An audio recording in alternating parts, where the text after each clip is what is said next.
Okay. So my first question is, what made you decide to start writing on the topic of Dominicans in New York?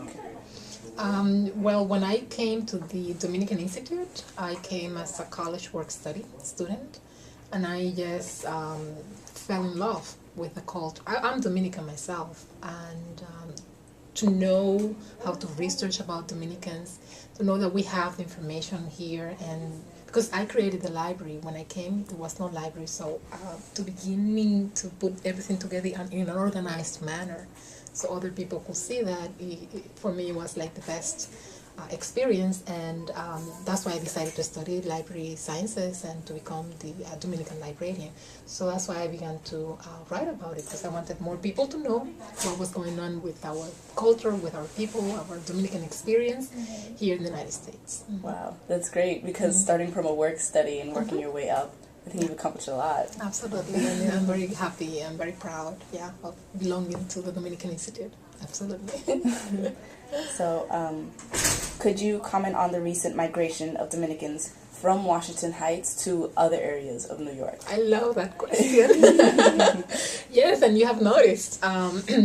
You did your research. I'm saying you did not, because not everybody knows what is going on with that. A lot of Dominicans are moving out of Washington Heights, and Washington Heights is no longer the area with more Dominicans. Now the Bronx is in New York. So that's alarming and fascinating at the same time, because Dominicans are moving to other areas. It's not that we are decreasing our numbers, it's that we are multiplying like in different places. And the beautiful thing about this is that when we go to the different areas within the United States, we form communities. Is when you see that in the maps that Professor Hernandez, our director, she's working with those maps and the demographics, you see that other groups, they scatter. A lot of them, but not together. But the Dominican population, you see conglomerations like this. So it's fascinating to see that. Yeah. Do you think like the Bronx will become the new Washington Heights, like where most of the immigrants will just go straight over there? You know that Washington Heights is going to continue being Washington Heights for Dominicans. Okay? It's like the locust, the place. It's like little Italy, like Chinatown, the same concept. Okay. That I don't see the Bronx as the next Washington Heights, and I don't see any other place as the next Washington Heights. Washington Heights is so much Washington Heights for Dominicans, and it's going to last for a long time. We're not disappearing from the area like that, no. So that's going to be like a historical place. Exactly. I think that I'm going to see that in my lifetime, so it's going to happen like in the future. That's great. Yeah. I just want to ask on the effect of gentrification in Washington Heights, because I've lived there. I am Dominican, and I mean now, yes, I'm very excited for this project. I'm very glad. But now you see, there are Starbucks here, and I've seen throughout the years there are more people of different races moving in, and rent is going higher, and some people feel like they're kind of being kicked out because the rent is going higher, and they'd rather want Caucasian people of different races to come in. So how do you think that'll affect it? And it's affecting, and that's why many Dominicans are moving to the Bronx, especially. People, for example, Dominicans who are moving to other states are not necessarily moving because of that. Right. Sometimes it happens that they're moving on and they want to have they will buy a house, they want like to live in a more quiet place. So it's a different phenomenon. But we need to understand also that many professional Dominicans are coming back to Washington Heights and are moving to Washington Heights, like Caucasians are, because they can pay the rent.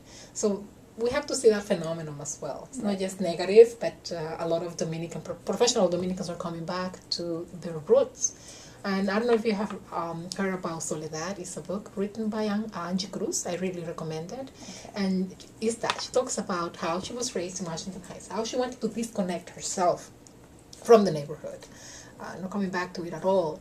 And then after like getting her degree and all that, coming back again and wanted to embrace her culture. Yeah. So I think that's happening too.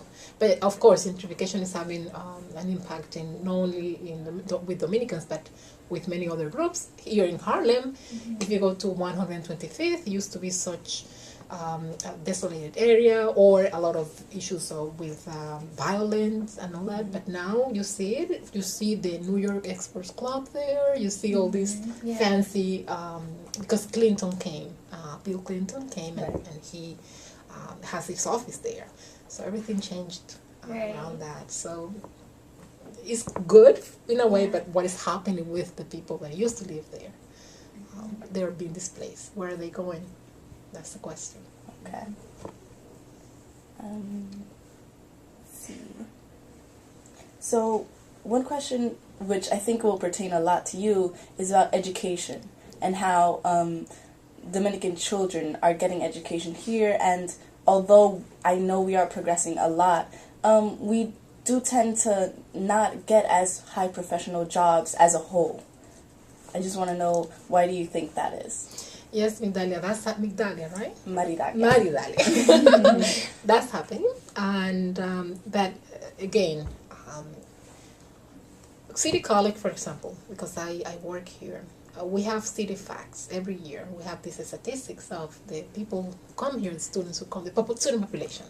And for almost 12 consecutive years, Dominicans are the highest one, immigrant groups. Not counting Dominicans